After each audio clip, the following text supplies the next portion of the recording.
이 복음에는 방향성이 있습니다.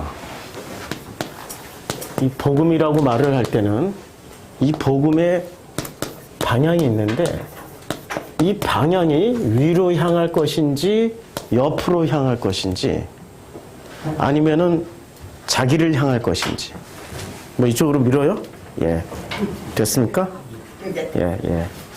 아이고 이렇게 알려주시니까 고맙네. 예. 밀어야 하는 손이 얼마나 예쁜지.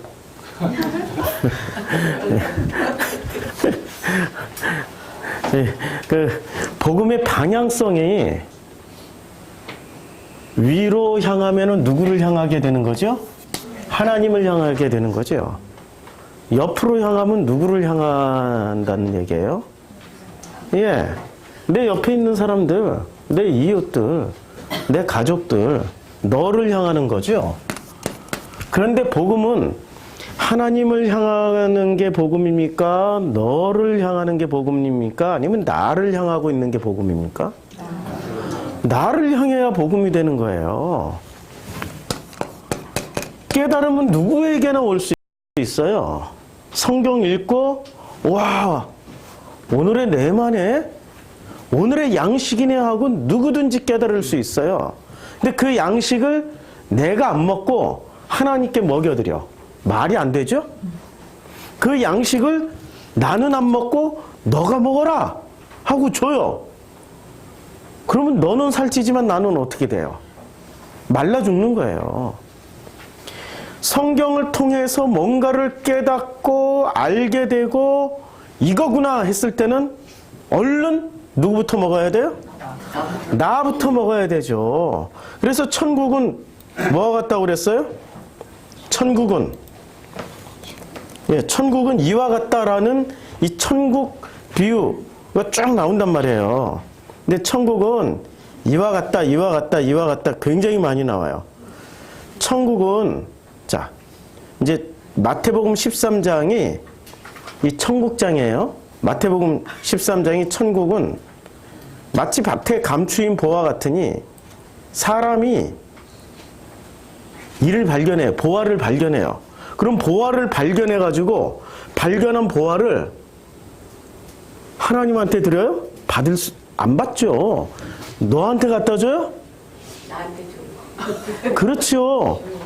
얼른 낼름 삼켜버려야지. 꼴깍 해야죠.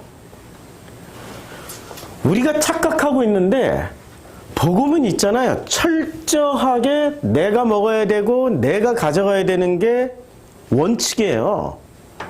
그런데 우리는 설교 들을 때마다 너무 좋은 말씀, 너무 좋은 깨달음이 오면은 누구 주고 싶어 해요. 누구 주고 싶어 해. 이야, 우리 마누라가 들었으면 얼마나 좋아. 우리 애들이 들었으면 얼마나 좋아. 나도 이렇게 좋은데 우리 애들이 듣고 홀라당 변했으면 좋겠다. 그놈 새끼가 확 변했으면 좋겠다. 이러고 꼭 누구한테 주려고 그래요? 너한테 주려고 그래요. 방향성이 잘못된 거예요. 복음은 방향성을 설정을 잘해야 돼요. 오늘 말씀 가운데 이 방향성을 누구한테 정할지가 결정이 돼야 돼요. 누구한테 방향을 정해야 돼요? 나에게. 그러면 오늘 살아나십니다. 오늘 생명을 얻게 돼요. 내가 진실로 진실로 너에게 이르노니 진실로 진실로라고 말씀하실 때는 엄청 강조하신 거예요. 이렇게 진실로 진실로 우리가 아멘이라는 뜻이 뭔지 아십니까? 아멘? 예, 진실로 진실로 할 때 뭐라고 말씀하셨냐면 헬라어로는 아멘 아멘입니다. 예, 이게 아멘 아멘이에요. 이거 애써 찾아놨는데 요한복음 그냥 애써 찾아놨는데 다 왔다 갔다 해야 되겠죠? 안 움직이네 얘가. 요한복음 10장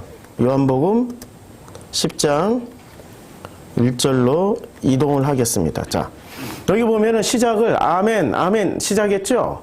그러니까 아멘이라는 뜻이 뭐예요? 우리말 번역이 뭐라고 번역을 냈어요? 진실이에요. 예, 진실로 진실로. 우리가 아멘 하지만 실제로 아멘이란 말은 진심입니다 이런 뜻이에요. 진실입니다. 이런 뜻이에요. 그래서 아멘, 아멘 레고 진실로, 진실로 레고 말을 한다. 동사 직설법 현재 능동 단수 1인칭이니까 진실로, 진실로 내가 말을 한다. 누구에게? 너희에게. 무엇을 말을 해요? 무엇을 말을 하냐면은 이게 매가 부정 접두입니다. 부정이에요.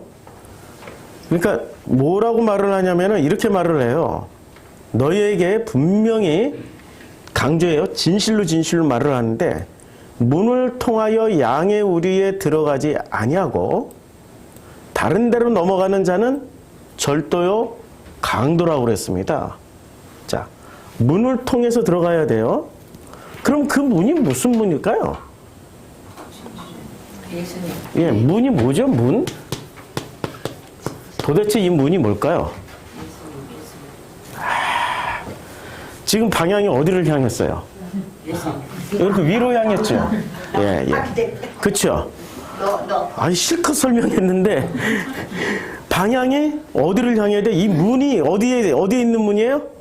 나에게 있는 문이에요. 내 문이에요. 이 문이 나에게 있는 문이니까 내가 가지고 있는 문은 어디에 있어요? 머리에 있어요? 가슴에 있어요? 도대체 어디 붙어 있는 문이에요? 마음. 그렇죠. 마음 문이에요. 이 마음의 문으로 들어가야 돼요. 근데 마음의 문으로 안 들어가고 어디로 들어가요? 도둑이나 강도는 어디로 들어가요? 마음 문으로 안 들어가고, 예? 머리에. 아, 그렇죠. 머리의 문. 머리의 문, 지식의 문. 머리 이꼴 지식이잖아요. 지식의 문으로 들어가요. 선악 지식의 문으로 들어가면 강도야. 도둑이야.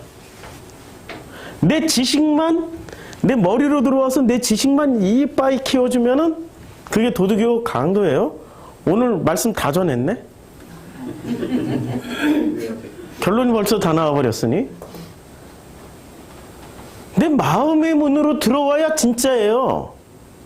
그분이 참 목자이시고 그분이 양의 목자가 되는 거죠. 내가 그 마음문으로 마음을 열고 받아들이면 나는 양이 되고 그분은 목자가 되어서 나는 그와 더불어 먹고 그는 나와 더불어 함께 살게 되는 거예요. 그래서 우리가 되는 거죠. 이 문을 이해하기 가장 쉬운 장면은 요한계시록 3장이 나옵니다. 3장 20절. 볼지어다 내가 문 밖에 서서 두드리고 있어요. 그렇죠? 그러니까 예수는 자, 우리가 복음을 받을 때는 우리 입장에서 나의 입장에서는 복음의 방향성이 나죠. 근데 예수는 복음의 방향성을 어디로 설정을 했어요? 너로 설정했어요. 예수니까, 하나님이니까. 그치요? 하나님은 철저하게 누구에게만 관심 있어요? 너에게만 관심 있어요. 너에게만. 그런데 나는 철저하게 누구에게만 관심 있어야 돼요? 나에게만 관심 있어야 되는 거예요. 방향이 달라요. 방향이 달라요. 그런데 문제는 예수가 너에게 찾아왔어요. 나에게 찾아온 예수를 우리는 어떻게 본다고 그랬죠? 위대하게 보이고 훌륭하게 보이면은 당장에 마음 문 열어서 얼른 영접하죠. 그런데 밖에서 문을 두드리고 있는 그 예수를 보니까 어떻게 보여요? 초라하고 볼품없고 흠모할 만한 것도 없고 공경할 만한 것도 없어 보이는 거예요. 그러니까 문을 안 열어줘요.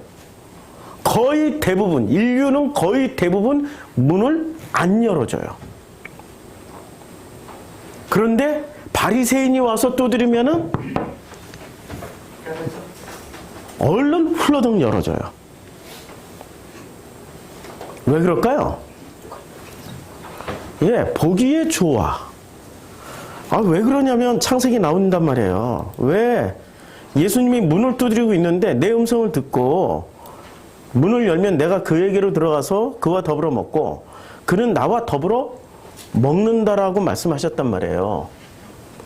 그런데 창세기 3장에 보면은 문을 열어줘야 되는데 문을 안 열어주는 이유가 초라해 보이니까. 이사야에서 말씀하셨잖아요. 이사야 55장. 그는 흠모할 만한 것도 53장에 흠모할 만한 것도 없고 거룩한 것도 그런 것도 전혀 안 보이는 거예요. 그런데 놀랍게도 선악지식은 어떻게 돼요? 먹음직하고 보암직하고 지혜롭게 할 만큼 탐스럽게 보이는 거예요. 그러니까 어떻게 돼요? 훌러덩 열어주는 거예요. 얼른 열어주는 거예요.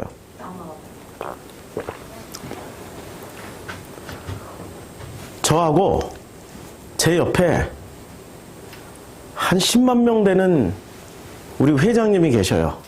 사람들은 어디에 줄을 설까요? 둘이 서로 안수기도 해주면. 회장님 옆에 쓰죠. 회장님 앞에면 줄이 한 100m? 100m, 1000m 쓰겠지. 내 앞에는 잘해야 내 사랑하는 최영희 성도밖에 안 쓸 거예요. 아니, 최영희도 그리로 갈렸는지 모르겠는데. 그쵸? 이게 사람이란 말이에요. 보암직, 먹음직, 지혜롭게 할 만큼 탐스럽게 보이는 대로 가게 돼 있단 말이에요. 이것은 전부 다 보이는 법칙이지요. 근데 마음은 보여요? 안 보여요? 안 보여요. 마음은 안 보여요. 마음은 그 마음과 마음이 만나기 전까지는 절대로 볼 수도 없고 만질 수도 없고 느낄 수도 없어요. 마음을 언제 보고 만지고 느껴요? 만나야 비로소. 만나게 되어야 만지고 느끼고 볼 수 있단 말이에요. 안 만나면 몰라요. 하나님을 뭐로 만나요? 하나님을 만질 수 있어요? 느낄 수 있어요? 볼 수 있어요? 절대. 그런데 언제 하나님을 느끼고 체험하고 만나게 되나요? 마음과 마음이 통할 때. 아버지의 마음과 내 마음이 통할 때 그 마음 안에서 만난단 말이에요. 그게 정상 통로예요. 근데 마음 안에서 안 만나고 어디서 만나요? 머리에서 만나. 머리에서 만나면 그건 제대로 만나는 건가요? 이게 바로 잘못됐다는 얘기예요. 지금 요한복음 10장은 좀 복잡한 얘기인데요. 복잡한 얘기인데 출애굽기 20장 12절에 보면 내 부모를 공경하라. 그리하면 너희 하나님 나 여호와가 내게 준 땅에서 내 생명이 길리라 라고 말씀하고 있습니다. 공경하라는 단어가 이게 카바드예요. 카바드. 근데 이 카바드라는 단어를 쭉 이 성경에서 보면 굉장히 많이 쓰여졌어요. 이 카바드라는 단어가 한 70 몇 번 정도 쓰여졌는데 창세기 18장에 최초로 등장을 해요. 여호와께서 또 가라사대 소돔과 고모라에 대한 부르짖음이 크고 그 죄악이 심히 중하다 라고 할 때, 그러니까 카바드라는 단어를 출애굽기 20장 12절과 신명기 5장 16절에서는 공경하라라고 번역했는데 여기서 뭐라고 번역을 했어요? 심히 중하다. 그러니까 죄악이 심히 무겁다. 죄악이 심히 심하다. 이런 뜻이죠. 어떤 깊이가 있거나 무게가 있다라는 거죠.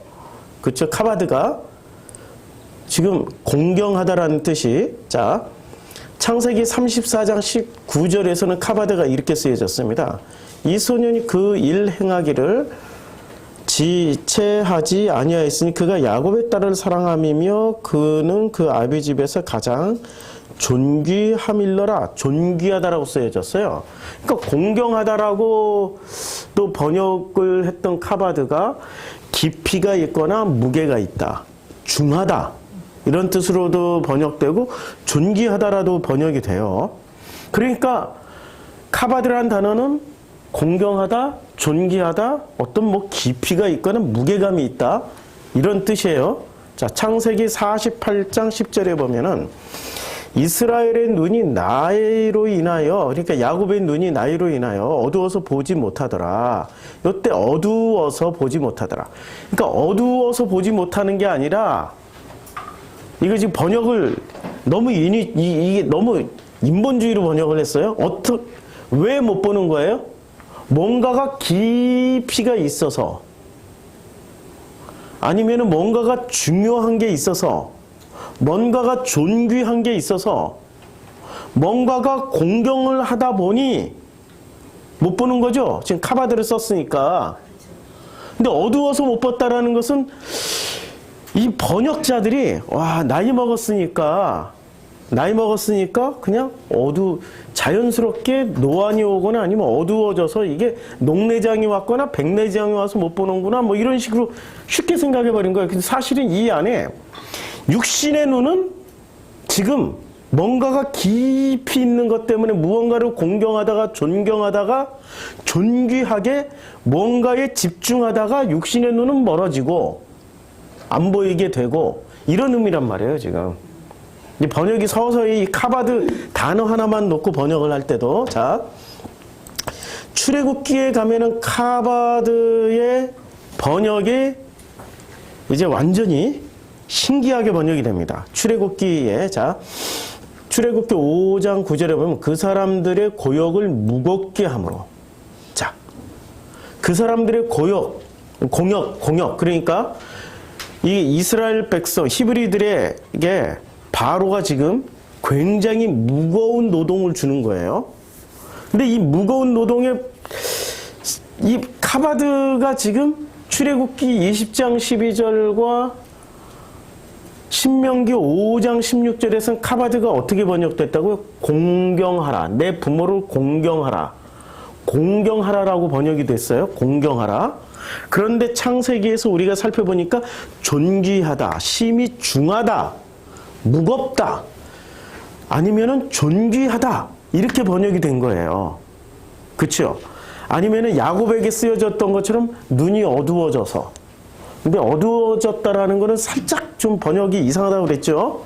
그래서 다시 정정을 해드렸죠. 그리고 카바드는 기본적으로 어떤 속성을 가지고 있냐면 이런 뜻이에요. 깊이 있는 어떠한 관계를 통하여서 존귀하게 여기거나 공경을 하게 되는 이런 뉘앙스를 가지고 있는 단어가 카바드예요.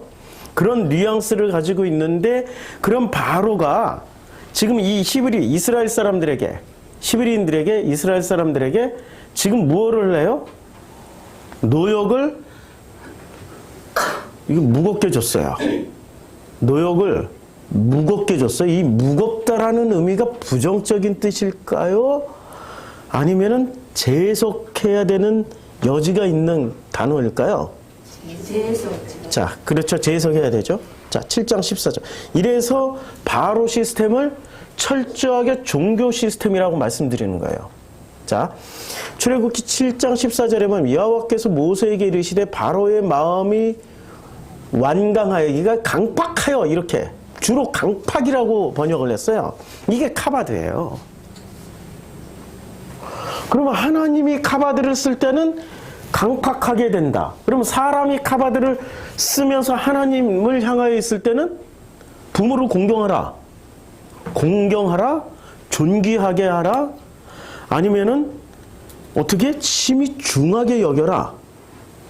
지금 이런 뉘앙스로 계속 번역이 되었단 말이에요. 그치요? 그러면은 하나님이 지금 바로를 어떻게 했어요? 강팍하게 한 게 아니라 그냥 히브리어로 써버리자고. 카바드 했어요. 카바드. 우리가 뭐라고 번역할 수는 없어요. 카바드 한 거예요. 카바드 했더니 바로가 어떻게 돼요? 더욱더 무거운 노동을 줘버려요. 그쵸? 자, 출애굽기 8장에서도 그러나 바로가 숨을 통할 수 있음을 볼 때 그 마음을 완강케 하여.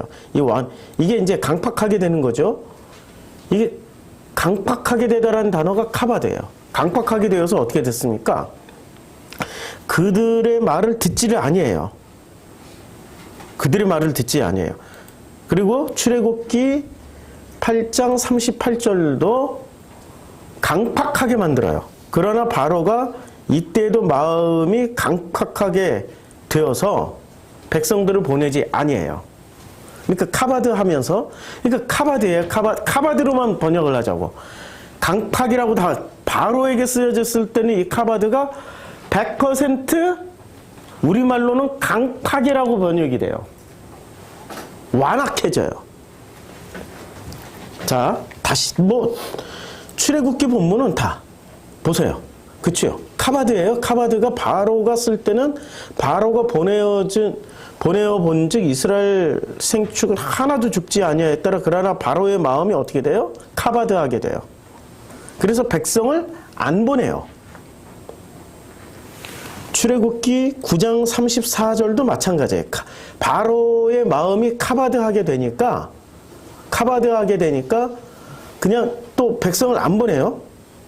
그리고 출애굽기 10장 1절도 바로의 마음이 카바드하게 되니까 이번에는 바로와 그 신하들의 마음을, 근데 이 카바드가 지금 보세요. 카바드가 출애굽기에서는 전부 다 카바드가 어디에 쓰여져요? 마음을 어떻게 해요? 마음을 카바드하게 만들어요. 자, 지금 이 카바드에 공경을 하라고 번역했던 출애굽기 20장 12절과 그 다음에 신명기 5장 16절에 쓰여졌던 요 카바드, 공경하라는 단어가 지금 출애굽기에서는 거의 예외 없이 바로에게 쓰여졌을 때 바로의 마음을 어떻게 한다고 그랬어요? 카바드해요. 자, 그러면 요걸 출애굽기 신명기 5장 16절에 내 부모를 공경하라는 단어, 이 공경으로 번역을 해버리면 어떻게 돼요? 바로의 마음이 여호와를 공경함으로 말미암아, 이렇게도 번역된단 말이에요. 같은 단어를 썼으니까. 아니면 여호와를 존경함으로 말미암아 여호와에게 마음을 깊이 둠으로 말미암아. 우리가 늘 이상하게 생각했단 말이에요.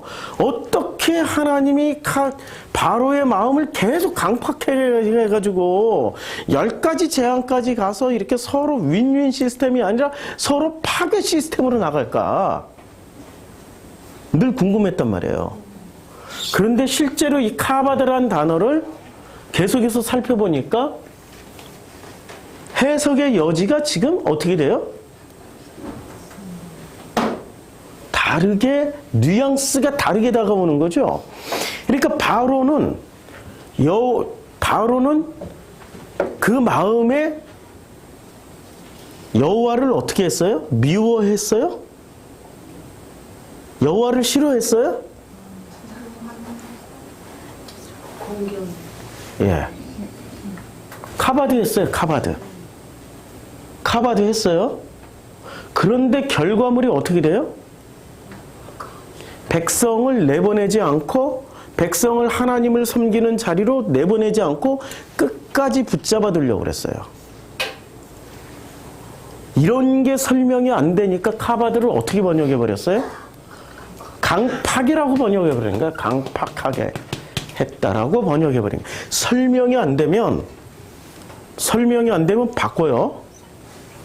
예, 설명이 안 되면 바꿔버리는 게 이게 놀라운 역사예요. 자, 보세요. 설명이 안 되면 바꿔버리는 게 뭐 어디 한두 가지입니까? 신명기 5장 16절에 보면 내 부모를 공경하라. 그리하면 너의 하나님 여호와가 내게 준 땅에서 내 생명이 길고 뭐를 누려요? 복을 누리라고 그랬죠? 복을 누린다. 자, 복을 누린다라는 단어가 이게 야타브입니다.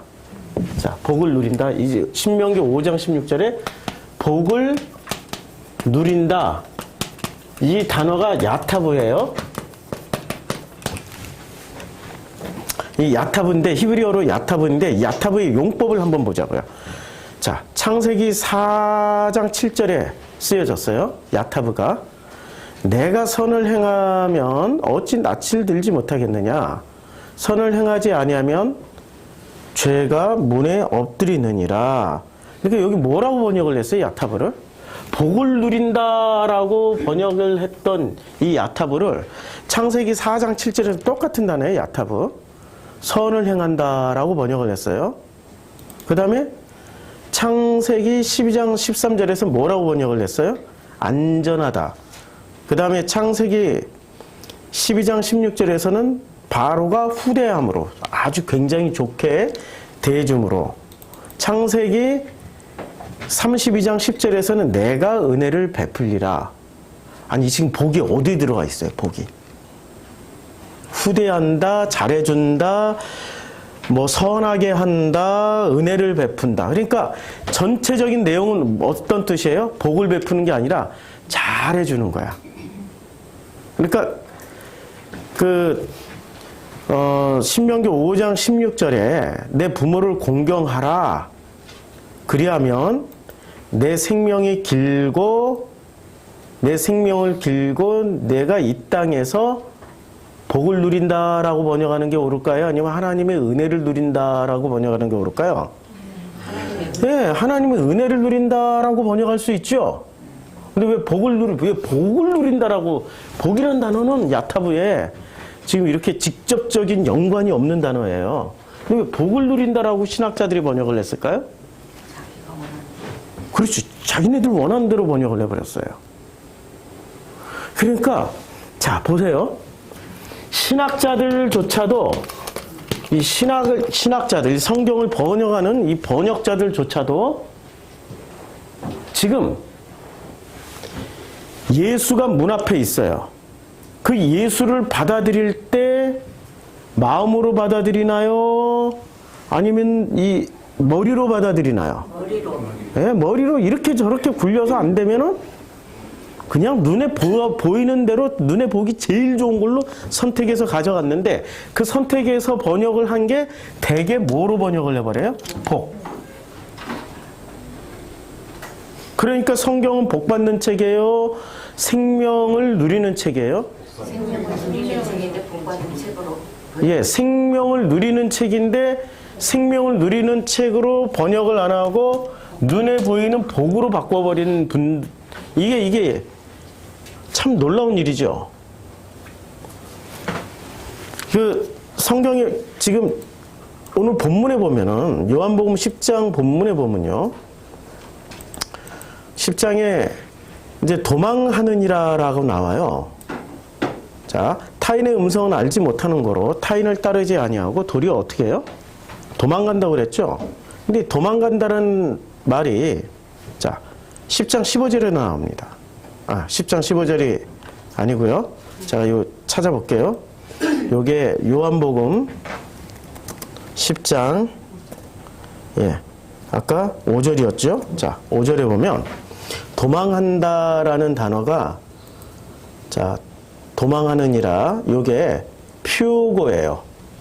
퓨고, 이게 퓨고예요. 퓨고, 휴고가 아니고 퓨고예요. 이게 파이니까. 근데 이 퓨고가 요한복음 이 10장에 몇 번 등장하는데요. 요한복음 10장에 보면은 이렇게 등장합니다.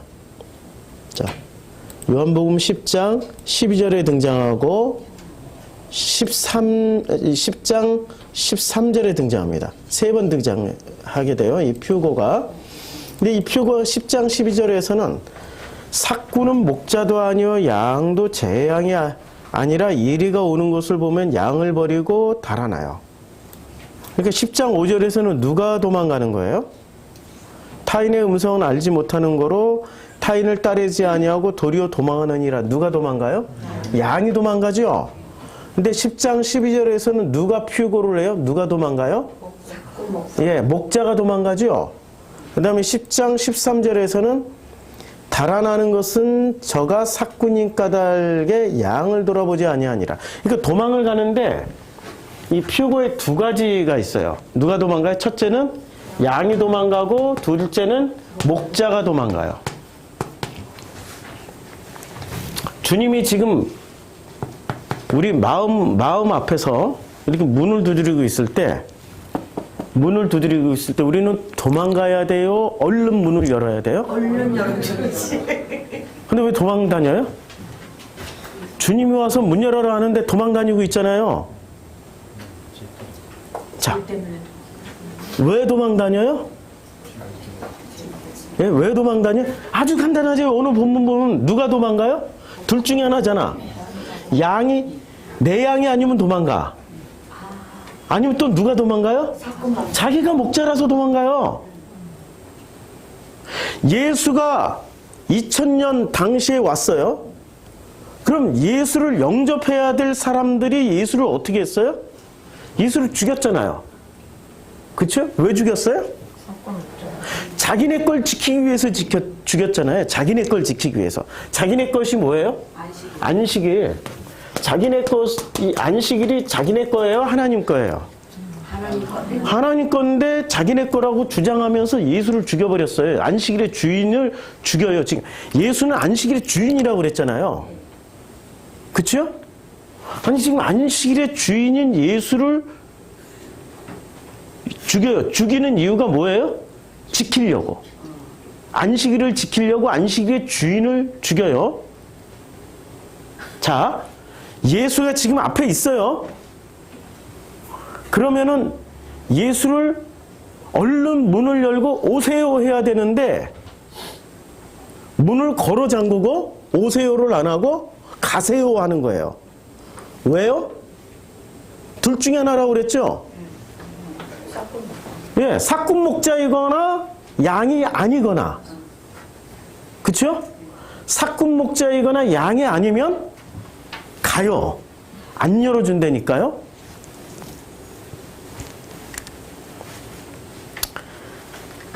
예수가 지금 한국교회에 오시면 문을 열어줄까요? 안 열어요. 일단은 우리 회장님이 더 위대해 보여. 예수 보니까 너무 초라해 보여. 그 다음 회장님이 진짜 목자 같아. 예수를 보니까 삭군 목자 같아. 뭐 비교가 안 되는 거죠. 그럼 문을 안 열어주는 거죠. 자, 다시 한번 이제 본문을 읽어가면서 해보자고요. 자, 내가 진실로 아멘 아멘 너에게 이르노니 문을 통하여 양의 우리에 들어가지 아니하고 다른 데로 넘어가는 자는 뭐예요? 절도요 강도. 예, 절도요 강도예요. 그래서 이 절도요 강도를 잡으면 어떻게 될까요? 이 도둑놈이잖아요. 도둑을 잡으면 어떤 일이 벌어질까요? 잠언에 나와요. 잠언에 보면 놀랍게도 잠언이 참 아주 굉장히 중요한 것들을 많이 주는데요. 자, 잠언에 보면은 이 잠언을 이 도둑을 잡으면 어떤 일이 벌어지냐면요. 자, 도둑을 잡아요. 이제 도둑을 잡아요. 이 들키면이 아니라 옛날 성경에는 도둑을 잡으면 이렇게 나와요. 도둑을 잡으면 이 도둑이 뭐를 해요? 7배를 갚아야 돼요. 7배라는 것은 6배와 7배는 무슨 차이예요? 6배는 아무리 채워도 안 채워주는 거. 예, 그거는 부족하지만 7배는 완전히 채우란 얘기예요. 완전히 채워야 돼요. 도둑을 잡으면 여기 이제 주어가 도둑의 6장 30절에 도둑을 잡으면 7배를 도둑이 갚아야 돼요. 이제 도둑한테 너 7배 내놔, 7배 내놔. 도둑한테 7배 내놔 할 수 있어요. 그러니까 그 7배라는 거는 야 대단하다. 그래서 제가 옛날에 계산해 봤어요. 제가 지금은 이렇게 초라해도 옛날에 우리 할아버지는 잘 살았어요. 그래가지고 제가 그 광주 서구 양산동 일대가 전부 우리 아버지의 할아버지의 아버지의 땅이었어요. 그 신도시 개발한다고 다 땅을 평탄 작업해놓고 우리 할아버지 증조부 묘가 거기가 우리 선산이고 우리 땅이니까 증조부 묘가 거기 있었어요. 묘를 그것을 이장하라고 직계손이 우리한테 연락이 왔어요. 그게 한 30년 전 이야기예요. 그래서 묘를 이장하러 갔는데 묘자리 하나 있고 땅을 쫙 깎아놨는데 그 땅이 몇만 평이에요. 몇만 평짜리였어요. 근데 그 땅값을 그때 계산해 보니까 한 5천억 정도 되더라고요. 예, 지금 시가로 치면. 그래서 도둑을 잡았어. 드디어 도둑을 잡아서 곱하기 7을 하니까 어떻게 돼요? 5, 7에 35. 3조 5천억을 내가 받아낼 수 있겠다 해가지고 맨날 3조 5천억 놔두고 뭐를 했어요? 이 복음으로 건너오기 전에 주여 이 도둑 잡았사오니 3조 5천억을 주시옵소서. 7배를 이 도둑들이 돌려주게 해주시옵소서. 우리 집안에 도둑이 있어가지고 그 땅을 홀라당 삼켰어요. 그리고 우리 아버지가 그 5형제였는데 5형제를 전부 다 고아원으로 보내버렸어요. 그 땅을 훌라당 삼키느라고. 아주 우여곡절이 많은 집안이에요. 돈이 많으니까 그런 일이 벌어지더라고요. 드디어 도둑을 잡았습니다. 주여 주님의 능력으로 7배나 갚아주시옵소서. 3조 5천억 믿습니다 했거든요. 될까요? 안 될까요? 뭐가 잘못된 거죠, 제가? 뭐를 잘못 기도한 거죠? 이 도둑 얘기는 지금 물질 얘기가 아니라 무슨 얘기예요? 마음 얘기예요. 마음을 훔치느냐, 마음을 뺏어가느냐, 마음을 강도질하고 마음을 훔치고 마음을 죽이는 그러한 일. 지금 여기서 말하고 있는 요한복음에서 말하는 도둑이요, 강도요, 절도요 이렇게 말하고 있는 그 도둑이요, 강도요, 절도요 이것은 뭐를 훔치려고 그러는 거예요? 전부 다? 마음이에요, 마음. 그러니까 이 문을 통하여서 뭐로 들어가냐면 마음으로 들어가는 거예요. 마음을 무서우니까 바리새도 무섭고 예수도 무섭고 누구도 다 무서워. 나 다 무서워. 무서우니까 문을 여기 문고리는 안에 있단 말이에요. 이 문고리를 꽉 잡고 문을 절대로 안 열어. 이걸 뭐라고 그래요? 자기 마음 안에 들어가서 콕 들어박혀가지고 절대로 소통을 안 한다. 이걸 뭐라고 그래요? 이 사람을. 이걸 자폐라고 그러는 거예요. 무서워서 마음 문을 안 열면 자폐가 되고 마음 문을 열자니 누가 진짜 목자인지 누가 바리새인지 헷갈리고 이걸 어떻게 구분을 해서 문을 열어주느냐 마느냐가 결정되는 거죠. 이걸 얘기를 하는 게 지금 요한복음 10장이에요. 자, 요한복음 10장을 그래서 이 관점으로. 그런데 우리가 지금 보세요. 문을 통하여 우리가 문을 여는 것과 상관없이 지금 이미 누가 들어왔어요? 아니 우리가 지금 마음 문을 열기 전에 어떤 놈들이 들어와 있어요. 그들이 누구예요?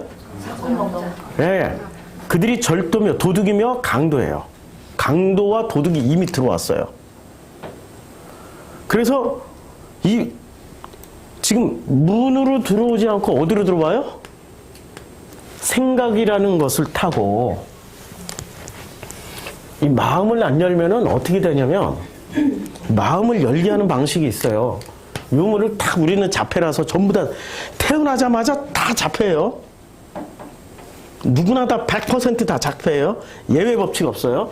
근데 이 마음의 문을 안 열면 어디로 들어가냐면 생각으로 어떻게 합니까? 슬슬 타고 넘어가요. 생각으로. 그렇잖아요. 생각이 바뀌면 마음이 바뀌잖아요. 그래서 생각을 타고 슬슬 넘어오는 자들이 뭐라고요? 강도요, 도둑이에요. 그런데 예수는 절대로 생각으로 안 넘어오고 철저하게 어디로 들어오려고 그래요? 예, 문으로 들어가려고 그래요. 문으로. 자, 생각이라는 이 생각을 우리는 너무 쉽게 생각하는데 이 생각이 얼마나 위대한 건지 보여줄게요. 생각에는 그냥 아무거나 생각하는 줄 알죠? 생각에는 뭐가 있죠? 논리가 들어가 있어요. 생각에는 논리가 들어가 있다고. 논리에 딱 맞으면 우리는 어떻게 돼요? 맞다. 믿어버려. 맞다 하고 마음문을 슬쩍 받아들인단 말이에요. 논리에 맞고 합리적이고 이성적이면은 논리에 맞고 합리적이고 이성적이면은 이것이 무슨 내용이든 상관없어. 논리에 맞고 합리적이고 이성적이면은 어떻게 해요? 담 넘어 들어오는 거 오케이 오케이 하고 다 받아들인단 말이에요. 그게 누구라고요? 나라고. 너를 가르칠 필요 없이 나라고. 자, 그래서 우리 신앙 여정을 보세요. 그냥 프로시쿠마에 그냥 온 사람들은 없을 거예요. 신앙 여정을 다 어디를 통해서 와요? 낮은 수준에서부터 시작해가지고 그 다음 단계로 가는 게 어디예요? 논리, 합리, 이성의 옷을 입고 있는 뭐로 가요? 세대주의를 받아들이죠. 세대주의, 666은 미국의 로스차일드 가문이다, 유대인이다, 시작해서 이 세상에 기근과 전쟁이 일어나는 것을 보니 와, 이거는 진짜 곧 멸망한다, 제3성전이 세워져야 된다, 어쩐다 저쩐다, 전부 다 아주 조악한 수준에, 그리고 순 거짓이야. 그건 거기에 진실이 없어요. 이 세대주의의 증거 자료들을 다 제시하는 거 보면 뭔가의 논리를, 이 논리에 맞추고 합리적인 것처럼 보이고 이성적인 것처럼 보이지만 실제로 그것은 가짜 자료들이 상당 부분 많다라고 우리는 알아야 되는데, 이것을 어떻게 생각을 해요? 눈으로 보여지고 귀로 들려지고 지금 일어나고 있는 이 세대의 현상이기 때문에 100% 믿어버려요. 이랬더니 이것들이 타고 어떻게 들어와요? 내 마음을 장악해버렸잖아요. 이래서 세대주의의 마음문을 열어주면 전부 다 신혼 입고 어디로 가요? 신혼 입고 휴가하려고 기다리고 있죠. 종말론에 빠지는 순간부터 이 사람들이 헤어나오지 못하는 거죠. 집에 라면을 쌓아놔야 되는 거죠. 이 대환란이 있으니까 어떻게 해요? 라면을 쌓아놓고 막 기다리는 거죠. 그렇죠? 자, 여기서 보면 그래서 이 도망가다라는 단어가 마태복음 24장 16절에 나옵니다. 그때 유대에 있는 자들은 산으로 도망할지어다. 그러니까 이 도망이라는 단어 휴고는 언제 쓰여져요? 종말 때 쓰여지는 단어예요. 종말 때. 마가복음에 보면은 더 많이 나와요. 이 휴고라는 단어가. 마가복음 5장 14절에 보면은 치던 자들이 도망하여. 이제 예수를 만났어요? 예수를 만났더니 돼지 치던 자들이 어떻게 해요? 예수를 만났더니 예수한테 가는 게 아니라 지금 어디로 가요? 거꾸로 예수의 반대편으로 도망가 버려요. 인간은 본능적으로 예수를 향하지 않고 어디로 향해요? 반대로 행해버려요. 자, 이 휴고란 단어가 마가복음 13장 14절에 보면 멸망에 가증한 것이 서지 못할 것에 서는 것을 보거든 읽는 자는 깨달을진저 그때 유대에 있는 자들은 어디로? 산으로 도망할지어다. 왜 자꾸 산으로 도망하라고 그럴까요? 거기 성전이 있으니까. 예루살렘 성전은 산 제일 꼭대기 890m에 있어요. 그러니까 내가 산을 향하여 눈을 들리라 라는 시편 기자의 말은 내가 산을 향해서 눈을 드는 게 아니라 예루살렘 성전을 향해서 눈을 들리라는 얘기예요. 그런데 그 성전을 주님이 어디다 뒀어요? 그렇죠. 그러니까 어디로 도망가라고요? 그렇죠. 그럼 휴고는 어디로 도망가야 돼요? 마음으로 도망가라는 얘기예요. 왜냐하면 그 마음 안에 누가 있어요? 마음 문을 연 사람은 누구랑 함께 살아요? 이 마음에 이제 자폐가 드디어 문을 열어가지고 문을 이렇게 열었어요. 열었더니 내 마음 안에 내 마음 안에 누가 살아요? 예수와 함께 살고 있어요. 그러니까 어디로 도망가야 돼? 성전으로 도망가야 돼요? 마음으로 도망가야 돼요? 그러니까 그 세대주의 신학은 철저하게 따라가면 안 돼요. 세대주의 신학을 공부하면 공부할수록 어디로 가요? 마음 안으로 안 도망가고 진짜 산으로 도망가요. 이 사람들은 눈에 보이는 대로 하는 사람들이니까 진짜 산으로 뛰어요. 큰일 나죠? 자, 마가복음 14장 52절도 배혼 이불을 버리고 벗은 몸으로 도망해요. 누가요? 마가가. 예수님을 따라가다가 이렇게 너도 제자지 하고 딱 붙잡았더니 이렇게 두르고 있다가 홀라당 먹고 도망가 버려. 그러니까 주로 이 복음서에서 도망가는 사람들은 예수를 향해서 도망가는 거예요? 아니면 예수를 버리고 도망가는 사람들이에요? 예수를 등지고 도망가 버려요. 예수를 등지고 도망가요. 근데 예수를 지금 본래의 뜻은 어디로 들어가라고요? 마음으로 들어가라고. 마음으로 도망가라고. 도망을 갈 때는 마음 안에 예수가 있는 사람은 마음으로 도망가라고. 자, 그래서 이 휴고라는 단어가 그래서 문으로 이제 문으로 예수는 문으로 들어가 마음 문으로 들어오지만 이제 다른 신학들은 어떻게 들어가요? 마음으로 안 들어가고 논리나 합리나 이성이라는 가면을 쓰고 스리슬쩍 담을 넘어 들어간다고 지금 설명했어요. 자, 문지기는 그를 위하여 그가 누구예요? 예, 예수를 위하여 문을 열고 그럼 문지기가 누구예요? 나. 내가 예수를 위하여 문을 열고 그 다음에 양은 그의 음성을 들어요. 양은 나를 다 불러내요. 이제 예수가 자기 양의 이름을 각각 불러내어 인도하여 내요. 야, 각각 이름을 불러서 인도하여 내요. 이름을 불러요. 이름이 없으면 어떻게 하지? 근데 이름이 없으면 어떻게 하지?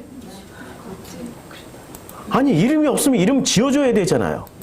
그래서 창세기 2장에 뭐를 해요? 이름 지어. 예. 여호와 하나님 흙으로 각종 들짐승과 공중의 각종 새를 지으시고 아담이 무엇이라나 부르나 보시려고. 우리가 예수를 영접하기 전까지 전부 뭐예요? 짐승이죠. 하나님의 형상이 아직 아니죠. 근데 예수를 영접하고 아버지를 그 마음 안에 그 마음이 이때는 짐승 마음이에요. 근데 아버지를 받아들이고 아버지와 함께 사는 순간부터 우리는 하나님의 형상이 되죠. 그때 아담이 뭐를 불러줘요? 이름을 지어줘요. 그래서 우리는 하나님의 형상은 뭐가 있어요? 예, 이름이 있어요. 그래서 이제는 문지기는 그를 위하여 문을 열면 양은 그의 음성을 듣는데 그가 자기 양의 이름을 각각 불러 인도하여 내요. 이름이 있지요? 네. 분명히 이름이 있지요? 이 이름이 계시록에 가서는 뭐로 바뀌어요? 생명책에 기록된 이름으로 바뀌어요. 그러니까 이미 창세기부터 계시록까지 이름 얘기가 계속 나와요. 그래서 생명책이라는 것은 지금 죽어서 우리가 가야 되는 그 천국에 기록된 이름이라기보다는 언제 기록돼요? 지금 이 순간 기록되는 거예요. 너무 신비롭게 생각 안 해도 돼요. 지금 이 순간 우리 이름을 지어주시고 그 이름을 불러주시면 우리는 그냥 따라가면 돼. 따라간다는 게 마음문을 열면 되는 거야. 근데 우리 이름은 전부 다 다를까요? 같을까요? 이름이 전부 뭐죠? 예? 뭐죠? 이름이 뭐죠? 아, 그렇죠. 예. 아들아 하고 불러주죠. 아들아. 지금 이 순간 우리 아버지가 우리 성도님들에게 뭐라고 이름을 불러줄까요? 지금 아들아라고 불러줘요. 자, 마가복음 1장에서 이렇게 불러요. 예수께서 세례를 받고 올라오실 때 하늘로부터 소리가 나요. 그리고 예수야라고 안 불러요. 뭐라고 불러요? 너는 내 사랑하는 아들이다. 내가 너를 인하여서 참으로 기쁘다. 오늘 이 음성을 들으세요. 너는 내 사랑하는 아들이라고 지금 이름을 불러주고 계셔요. 모든 하나님의 형상은 이름이 다 똑같아요. 아들이에요. 그리고 또 뭐라고 불러줘요? 또 뭐라고 불러줘요? 이름을. 아들이라고 부르고 또 뭐라고 불러요? 예? 뭐라고 부를까요? 예. 자, 이렇게 불러주는 거죠. 뭐라고 불렀냐면, 예. 나의 사랑하는, 나의 사랑하는 자야, 너는 어여쁘고 화창하다. 그리고 뭐라고 불러요? 나의 사랑, 나의 신부라고 불러줘요. 아니, 나의 사랑, 나의 신부가 어디 있어? 하도 많으니까. 예, 아가서에 있는데 나의 사랑하는 자야. 나의 사랑이야. 그 다음에 나의 신부야. 어디 있어 도대체? 나의 사랑은 되게 많은데 나의 신부를 찾고 있는데, 자, 일단은 아시겠죠? 우리를 불러주는데 뭐라 불러주냐면, 첫째는 아들애가 불러주고, 두 번째는 나의 사랑, 나의 어여쁜 신부야 라고 불러줘요. 이 음성을 들으시길 바랍니다. 이 음성을 듣는 즉시 어떻게 해야 돼요? 그냥 이분은 문을 열어도, 자, 이제 걱정을 해. 아니, 문을 열어놓으면 도둑이요 강도가 이 문으로 따라 들어오면 어떻게 하지? 절대로 문으로 안 들어와요. 도둑과 강도의 속성, 문을 열어놔도 얘네들은 습관대로 어디를 넘어요? 담 넘어. 이 담치기를 하게 만드는 게 생각이고, 그 생각은 뭐를 가지고 있어요? 논리와 합리와 이성을 가지고 있어요. 그러니까 우리가 역으로 생각해서 이 마음이 뭔지를 제대로 알으려면 생각을 걷어내야 되죠. 생각을 걷어내려면 생각이 들어왔던 순서대로 역으로 걷어내야 되죠. 그래서 뭐를 공부를 해야 돼요?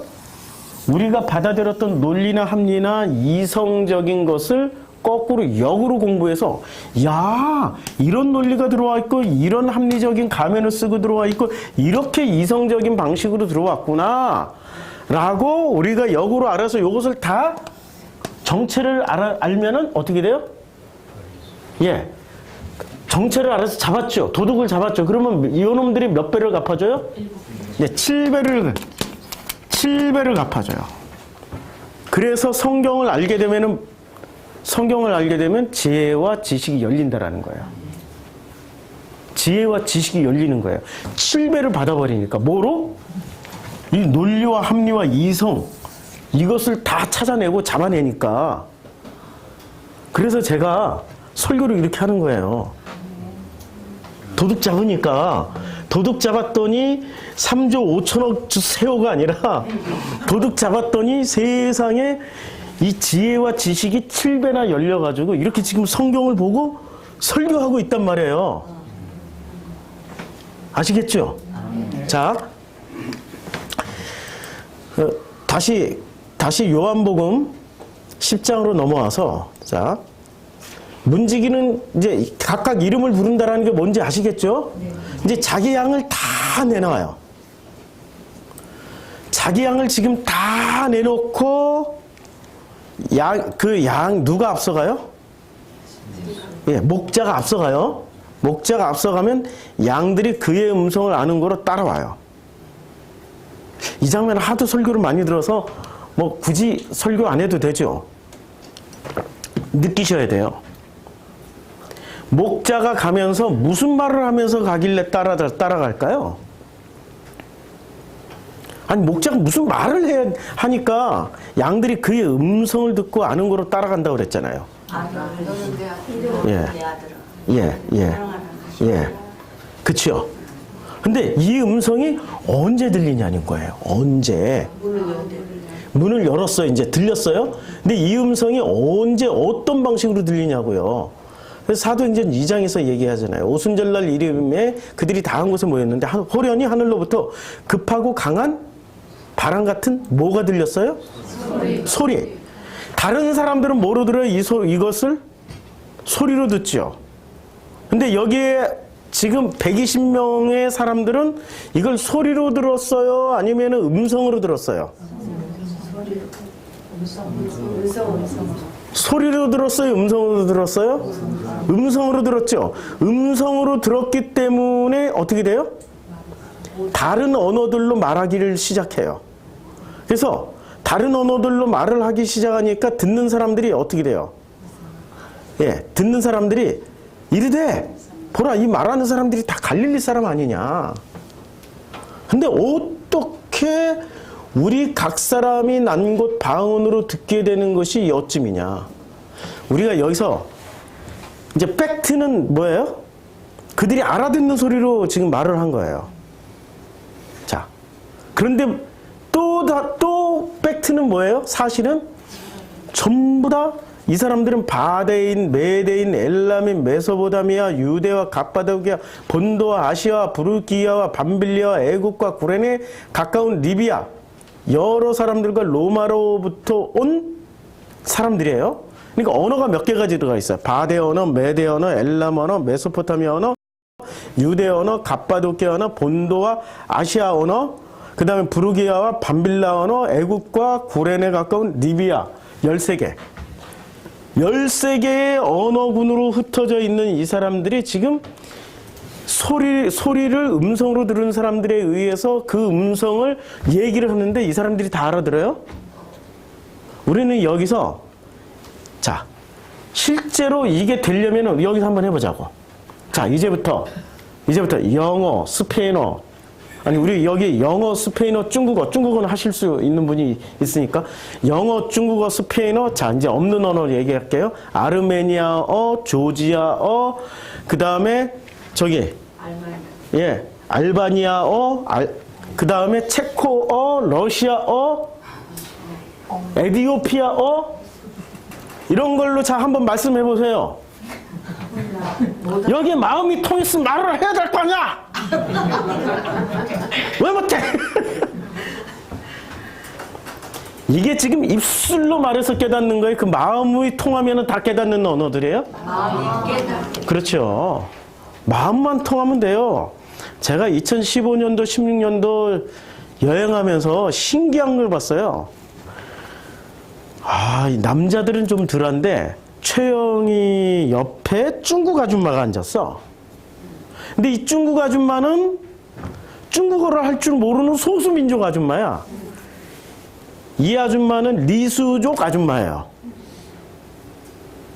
근데 이 두 사람이 옆에 앉아서 뭐 서로 이렇게 얘기를 해. 너무 신기하게 얘기를 해. 한국말로 얘기하고 리수족 언어로 얘기를 해. 이게 중국어인지 뭔지도 몰라. 이 아줌마는 이게 무슨 말인지 몰라. 근데 서로 얘기를 하다가 한 2시간쯤 지나갔더니 둘이 서로 펑펑 울고 있어. 알아듣는 거지. 그냥 둘이 막 운다니까요. 뭐를 보고요? 한국 드라마를 보고.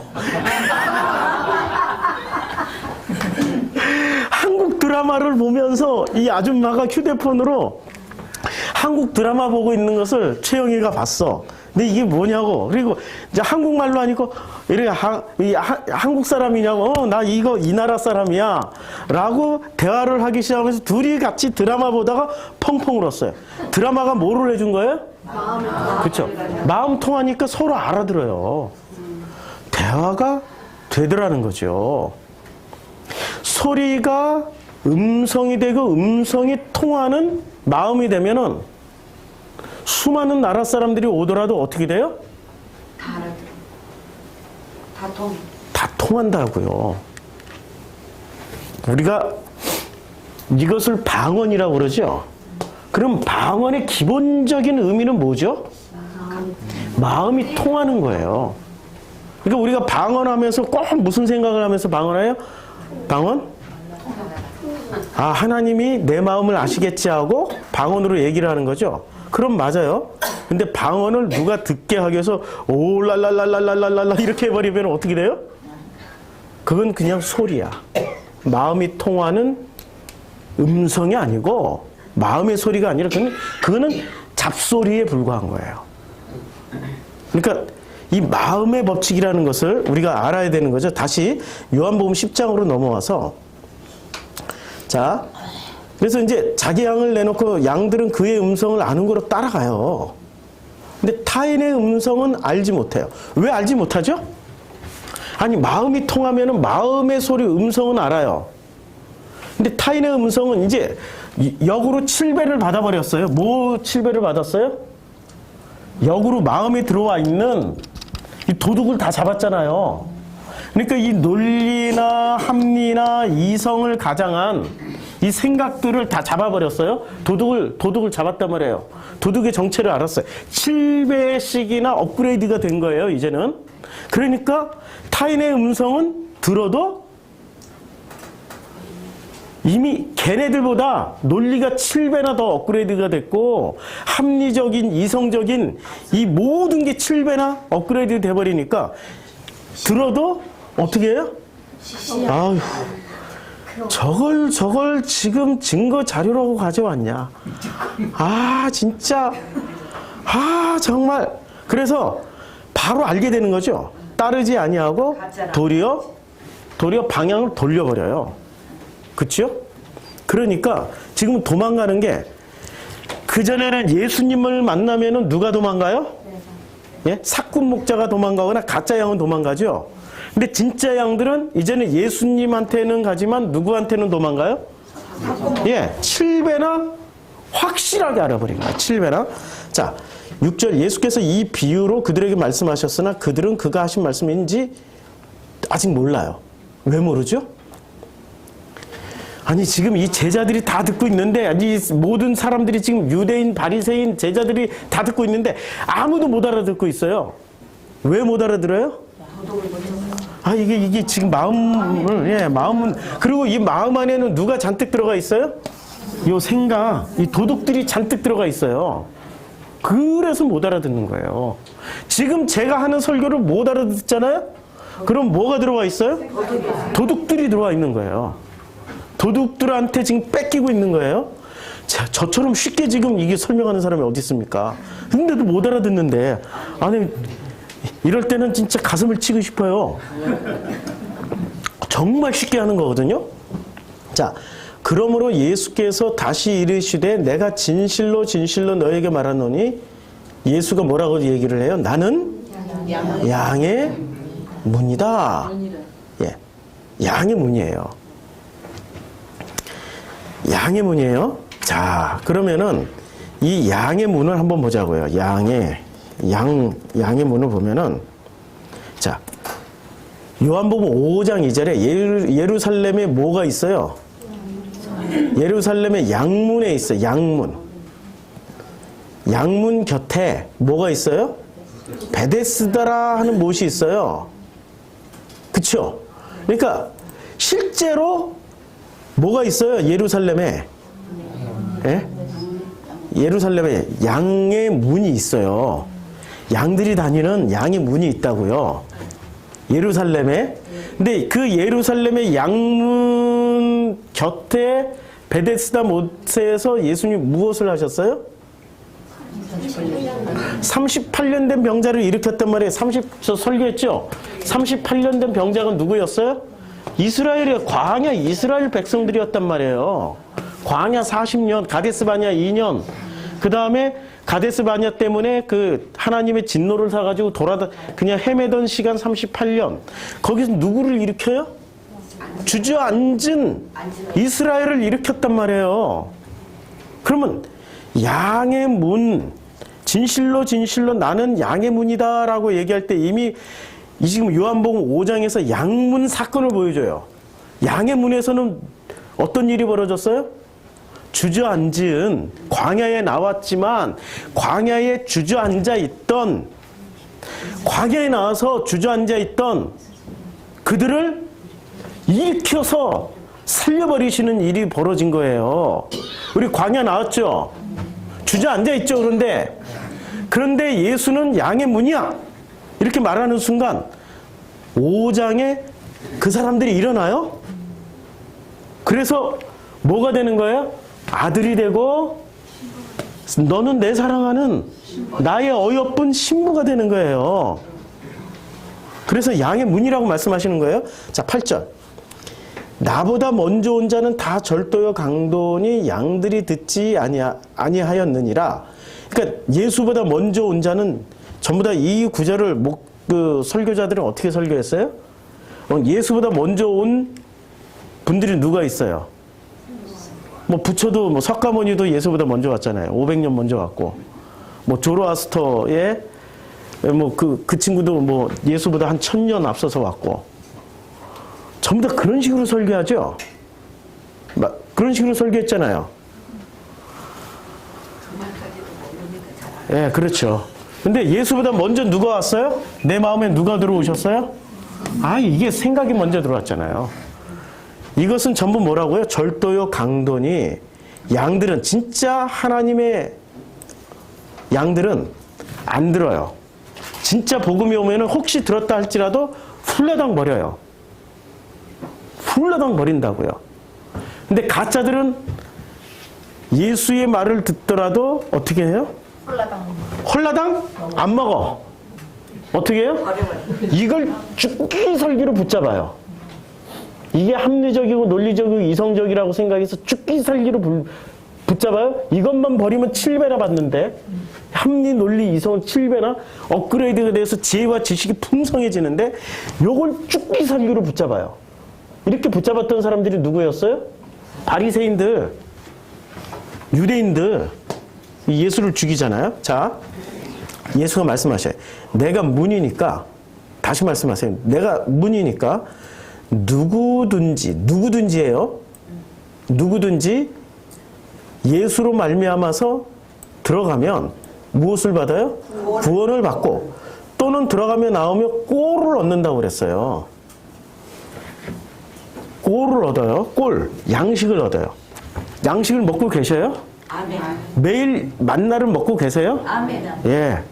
우리 교회는 매일 아침마다 생각해 보니까 월, 화, 수, 목, 금, 토, 그 다음에 주일까지 매일 말씀을 지금 예, 전하고 있네요. 예, 특별한 일이 없으면은 매일 전하고 있어요. 그런데 여기서 꼴은 누가 만들어서 주는 꼴이에요? 정성필이 만들어서 주는 꼴이 아니고 아버지께서. 우리는 어린 아이잖아. 어린 양이잖아. 그러면 아버지가 먹여주는 것을 먹어야 되는 거죠. 그렇죠? 그럼 저도 통로일 뿐이에요. 저도 통로일 뿐이고, 실제로 지향점이, 자, 이제 이렇게 달을 가리켜요. 달을 가리킬 때 달이 요만해요. 이게 지금 달이에요. 보일지 모르는, 지금 이렇게 하면은 제가 점점 가까이 가면은 달이 커요, 제 손이 커요. 손이 커요. 그치요? 이제 손이 더 크죠? 이렇게 달을 가르치는 손이 훨씬 커 보이죠, 달보다. 그러면 사람들은 손만 보죠. 예, 손만 보죠. 자, 예수는 지금 누구를 가르치고 계셔요? 아버지를 가르치고 있죠.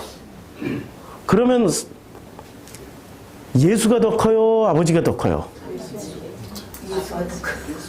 예? 아버지가, 아버지에게서 나오신 분이 예수죠. 그분과 아버지는 하나죠. 예, 하나죠. 그러면은 예수는 끝까지 무슨 일을 하셨어요? 아버지를 가르쳤죠. 그러면은 그 가리키는, 그러니까 예수를 통해서 어디로 가야 돼요? 그럼 예수는 또 뭐가 되는 거예요? 지금 현재 문이 되는 거죠. 예. 그 예수는 문이 되는 거예요. 문이 되면서 또 뭐를 해요? 문을 열게끔 하시는 분이세요. 그러면 이제 문 관리는 누가 해요? 예수를 받아들이면 문지기는 누가 해요? 예? 아니, 내가 문지기해요? 이제 누가 문지기를 해요? 예? 아직. 다시. 누가 문지기를 해줘요? 예, 예수가 해주잖아요. 그래서 이 성경에 보면은 오베데돔이라는 사람이 있어요. 자, 오베데돔. 자, 이 오베데돔이 어디서 나오죠? 예, 오베데돔이 어디서 나오냐면은 굉장히 많이 나와요. 근데 왜 안 떠, 여기에? 오베데돔이. 예, 이제 떴네. 이거 어떻게 하면 뜨고 어떻게 하면 안 뜨고 그러네. 아이고, 주여. 이게 지금 뭐가 이상해가지고 안 떠요. 자, 이해를 해주시고, 감안을 해주시고, 이게 어디로 사라졌는지 못 찾아요, 지금. 분명히 찾아놨는데, 오베데돔은 직업이 뭐예요? 나중에 오베데돔이 무슨 직업을 얻게 돼요? 예. 원래 오베데돔 직업은 아무것도 아니었는데, 나중에 무슨 직업을 얻게 돼요? 성전 문지기를 해줘요. 자, 왜 하필 오베데돔이라는 인간이 나와가지고 오베데돔이 문지기라는 직업을 그렇게 훌륭한 진짜 이 법궤를 보관하고 법궤를 그 영화롭게 만들고 그 법궤를 통하여서 또 그 집이 온 복을 받았는데 그 정도면은 무슨 직책점은 받아야 돼요? 그 정도면 제사장증 받아야지. 제사장. 왜냐하면 법궤를 모시고 법궤를 이미 관리하고 있었으니까 최소한 무슨 자리를 받아야 돼요? 제사장쯤은 받아야 된단 말이에요. 그런데 제사장이 아니라 무슨 직책으로 받아요? 문지기 받았다고 섭섭해할까요? 분명히 의도가 있을 거 아니에요. 문지기의 의도가 있을 거 아니에요. 그 문지기를 누가 하고 있어요? 지금 신약 성경에서는 예수를 지금 오베데돔이 하고 있단 말이에요. 우리의 마음이 여기에 마음을 뭐로 바꿨어요? 하나님이 성전은 보이는 성전을 허물어 버리고 보이지 않는 성전을 우리 마음에 주셨죠. 그러면 마음의 문지기가 예수죠. 그럼 보이는 성전의 문지기는 누구였어요? 오베데돔. 구약에서 대표적으로 오베데돔. 수많은 문지기가 있지만 그러나 그 수많은 문지기의 대표로 누가? 오베데돔. 오베데돔은 이미 자기의 집 안에서 법궤를 모시고 있던 사람이었어요. 그가 그 법궤를 모시고 이제 자기가 모시던 법궤가 어디로 가요?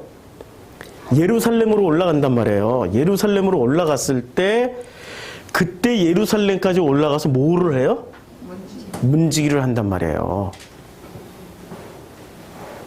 자, 지금 이 법궤가 원래 있어야 될 자리는 어디예요? 성막 안에 있어야 된단 말이에요. 근데 성막 안에 안 있고 지금 어디 있다 갔어요? 오베데돔 집에 있었단 말이에요. 그치요? 그럼 오베데돔 집에 있을 때 오베데돔의 마음은 온통 어디에 가 있을까요? 사랑하는 그녀한테 가 있을까? 재물한테 가 있을까? 오직 그 법궤에만 가 있단 말이에요. 하나님의 임재에 거기에만 가 있단 말이에요. 그러니까 오베데돔 집은 어떻게 돼요? 온 마음이 법궤에 가 있으니까 들어가도 복을 받고 나가도 복을 받고 손님도 복을 받고 들어오는 사람도 복을 받고 그 집에 들어오는 사람은 모두가 복을 받아. 그 복이 무슨 복이에요? 그렇죠. 우리에게 최고의 복은 아들이요 너는 나의 사랑 나의 어여쁜 신부야. 너는 나의 사랑, 나의 신부요. 너는 어여쁘고 아름답다라는 고백을 끊임없이 누구한테 들어요? 아버지한테서. 그것만큼 큰 복이 어디 있어요? 그치요? 자, 다시 10장. 이제 10장 9절까지 했죠. 이제 10장 9절 이제 나오면 꼴을 얻으리라. 그 양식을 드디어 이제 양의 문에서 어떤 일이 벌어졌어요? 38년 된 환자가 일어났어요. 그러면 이 38년 동안 이제 이 사람은 뭐를 먹고 살았어요? 네, 아니 구걸을 했죠. 남이 주는 거 먹었잖아요. 그런데 이제부터는 누가 주는 걸 먹어요? 예수님. 아버지가 주시는 그 만나를 먹고 사는 거예요. 그 꼴을 얻어요. 자, 내가 문이니까 누구든지 나로 말미암아 들어가면 구원을 받고 들어가면 나오면 뭐를 얻어요? 꼴을 얻어요. 그러니까 문이니까 이제 문지기란 말이에요. 문이니까 그럼 오베데돔 집을 생각하시면 이해가 되죠? 그렇죠? 예. 자, 근데 도둑이 들어오는 목적은 뭐예요?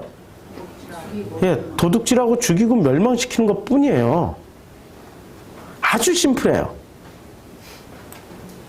그래서 자 보세요. 복음이 나를 향하고 있을 때는 어떻게 돼요? 나는 살아나요. 근데 이 복음이 너무 좋으니까 너를 바꾸려고 이 복음을 꺼내서 너를 좀 변화시키려면은 살아요? 죽어요? 네, 희한하게 죽어요. 나를 향할 때는 생명이지만 너를 향하면 뭐로 바뀌어요? 그때부터 선악지식으로 바뀌어요.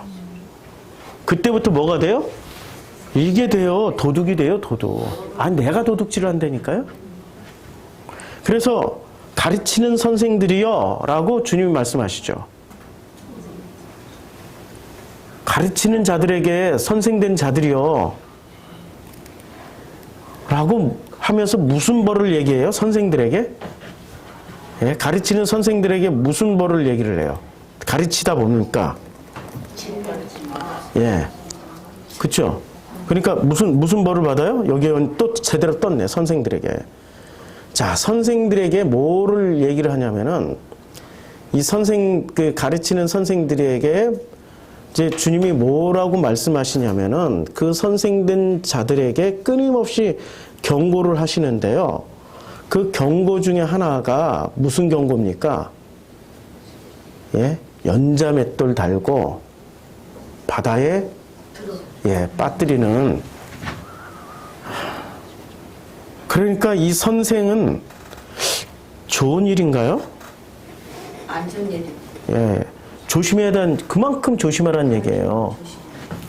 그래서 선생은 뭐를 받아야 돼요? 도둑을 잡아서 칠배를 받지 않고 선생질 하다가는 둘 다 죽음으로 끌고 가게 돼요. 그치요?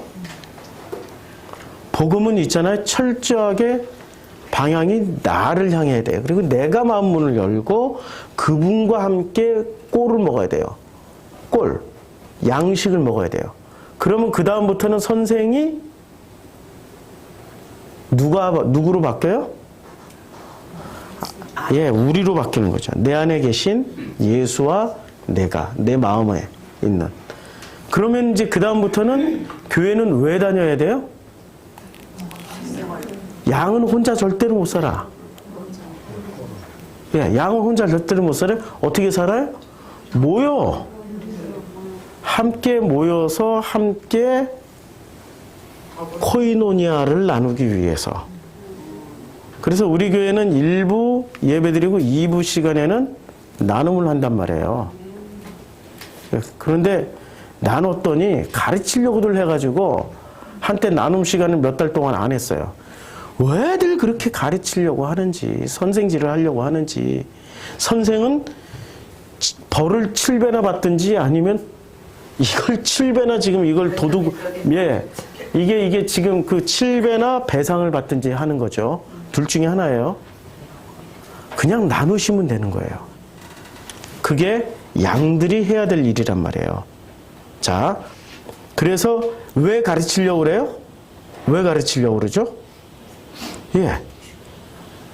가르치는 이유가 잘해주려고 하는데 실제 내용은 뭐예요? 도둑질하고 죽이고 멸망시키는 일이 되는 거예요. 가르치지 말고 나만 변하면 돼. 그러면 내가 살아가고 있는, 내가 가고 있는 건 다 천국이야. 믿어지세요? 네. 예. 나만 바뀌면 상황과 조건은 다 똑같아도 어제하고 그제나 다 똑같아도 내가 바뀌어버리니까 천국이 된다니까요? 아무리 상황과 조건이 바뀌어도 내가 안 바뀌면 거긴 지옥이에요. 믿어지시죠? 예. 기도하겠습니다. 지난주에는 2시간 설교했더니 제가 힘들어서 오늘은 1시간에 끝냈어요. 자, 우리 이 시간에 기도하고, 하나님, 우리의 마음은 문이 있습니다. 이 마음이 도둑이요 강도에게 열어주면 도둑과 강도의 목적은 죽이는 겁니다. 빼앗고 죽이는 거고요. 예수께 열어주면은 이제는 우리를 살리고 양식을 먹게 하고 아들이 되게 하고 너는 내 사랑하는 아들이요 내가 너로 인하여 참으로 기쁘고 나의 사랑 나의 어여쁜 신부야 라는 고백을 계속 듣게 됩니다. 이제 예수를 보는 눈, 예수를 알아보는 그 눈과 예수의 음성을 들을 수 있는 귀를 열어주시기를 간절히 소원합니다. 예수님의 이름으로 기도드렸습니다. 아멘.